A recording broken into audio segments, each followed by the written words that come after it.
Bryan, my gosh, another amazing hummingbird picture. What do you like about this picture? Then I'll tell you what I like. Well, the first thing I like about it is it's about 100 yards away from where we're sitting right now. I got up Right in the resort. right here in the resort, right on the mimosa tree right behind one of the bungalows there. And I got that shot at about 7 o'clock in the morning, and there was dew on the plants, and it was just a perfect morning, so the light was good.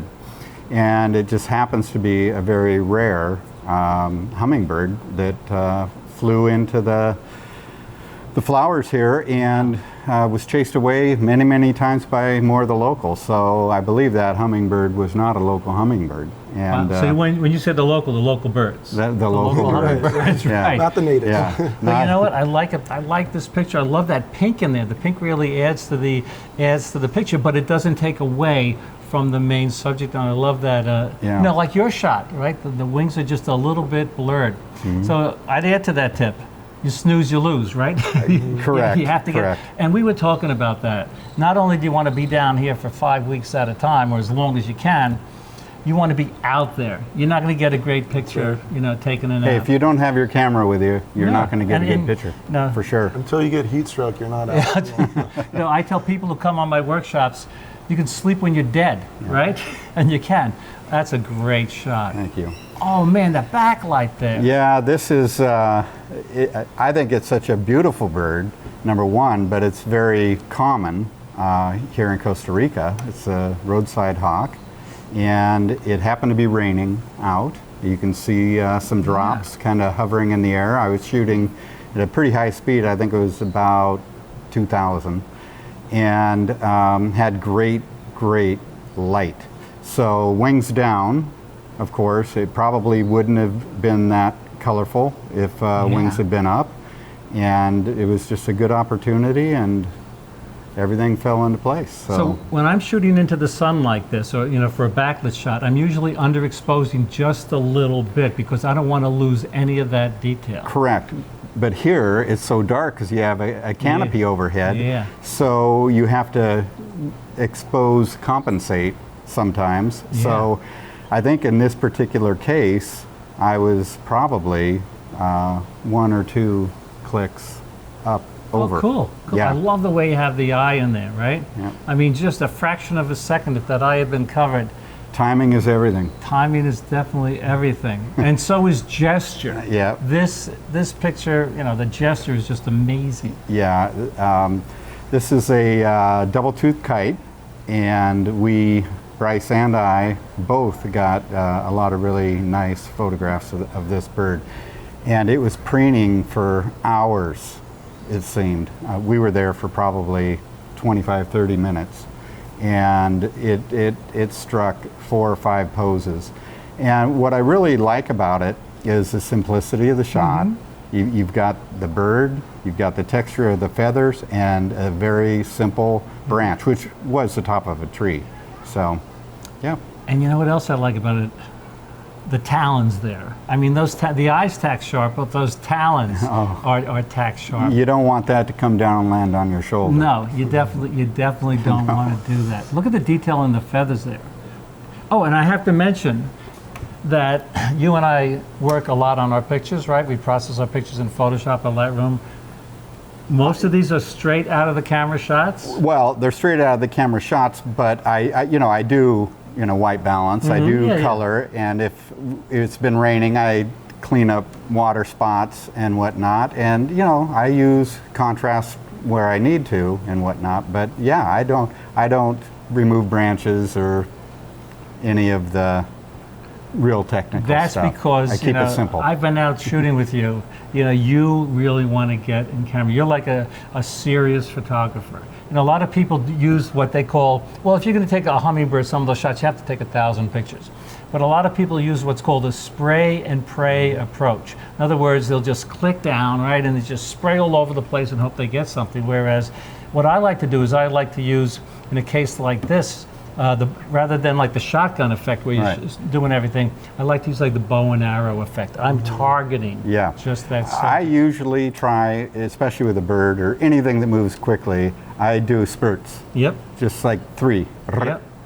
and then do it again Yeah. for a different shot. I was on a trip to Africa, and at the end of the day, I asked one of the guys, "How'd you do?" He guy said, "Man, I took 7,000 shots." That means nothing, right? It means nothing unless you got 7,000 that are great Right, shots. right. You really you have to be targeted. So Yeah.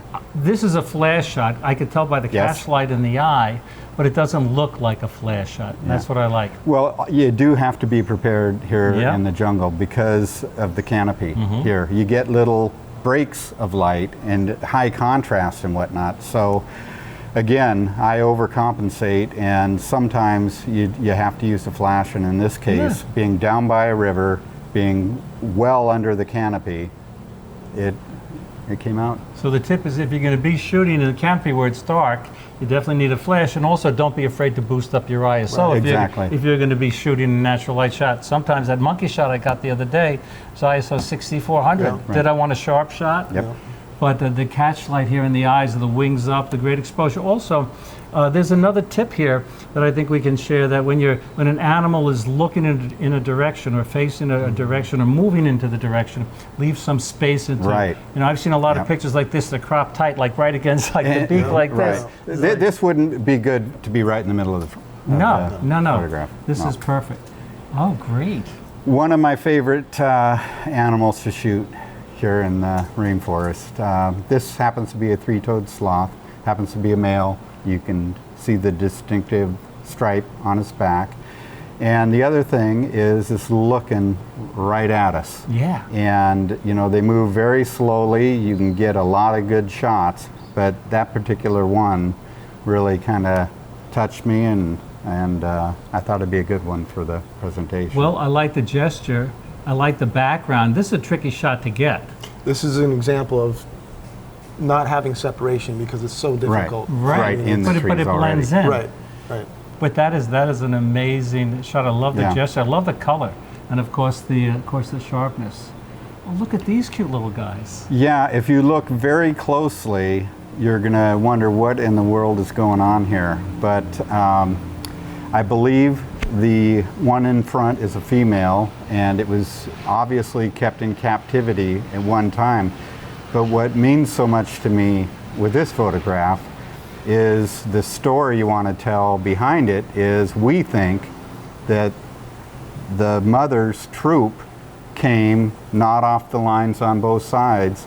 She came back to her family, and she's surviving. She's got a baby on her back Yeah. and her mate behind her, protecting her, and that's probably more meaningful to me than, you know, anybody that would look at the photo, but I Yeah. love it. Well, that's what photography is. It's Yeah. a very personal thing. But there's another thing about this photograph.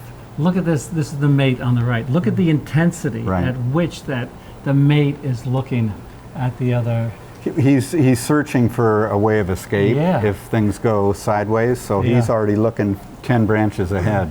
Yeah. And we did see that same troop again a few months later, so they're still They're surviving. doing well. Love it. Jaws. When you see that, you don't want to mess with that howler monkey, do you? No.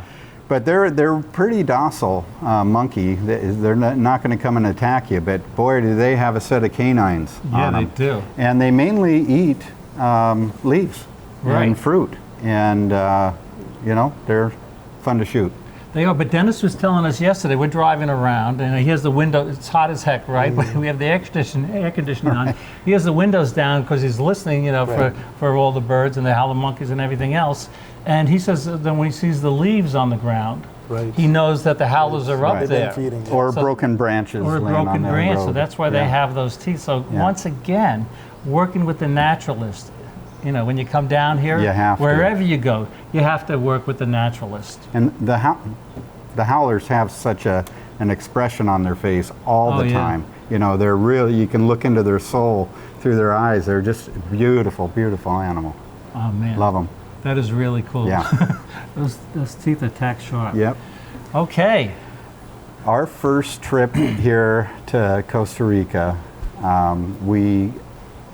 I guess I'll use the word luck, because anteaters, they're all over the place, but they're really tough to find. They mainly come out at night. And this particular anteater, we were driving up in our Toyota 4Runner or whatever, Land Cruiser, and Bryce looks out the back of it as we're headed up a hill, and he goes, anteater. Yeah. So we stop, and it's a good thing we were past it, ran back and climbed up the tree, and we both got some really, really nice photographs. So that is nice. We were happy to get that and we happened to see 3 of those We guys saw 3 yesterday, and what was amazing, we found the toucan in a tree, right?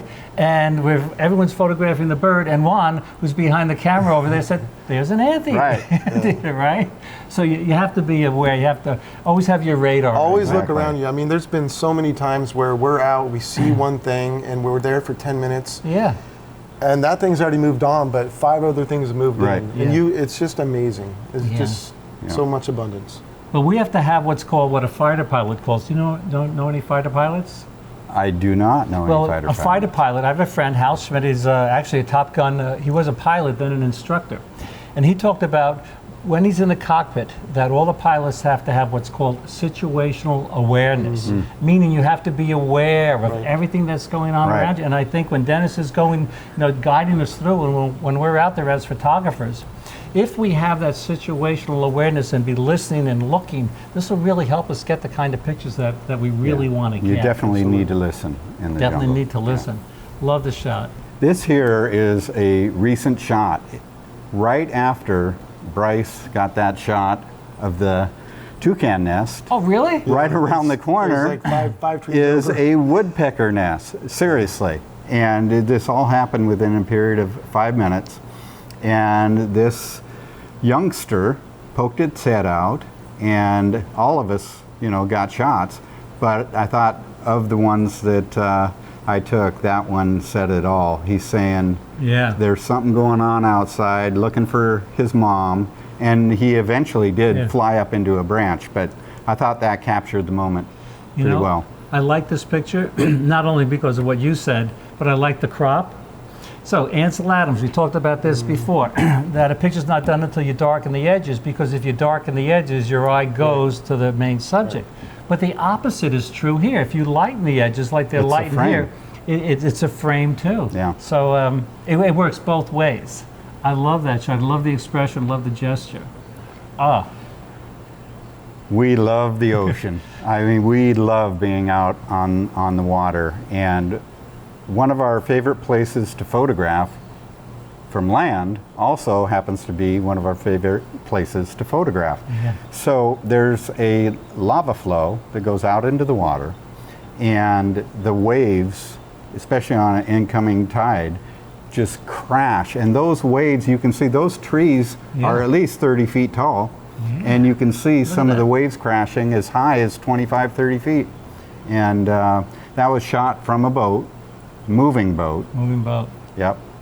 There's some good fishing right there too. Really? Well, you do a lot of fishing, Yeah, right? we do. I mean, how many guys are down here fishing right now? You have a few dozen in the resort? Oh yeah, Okay. for sure. Well, you know what? I like this shot, and just like we ended your segment with one of my pictures, I'm going to end with one of mine. We call this Susan's Beach. We had lunch there when she was down here last time. So what we try to do with our photography, and what these guys have done, what I do, and what you should do out there is you should try to tell the story. So these two pictures, one from the boat and one from the beach, try to help to tell the story. Right.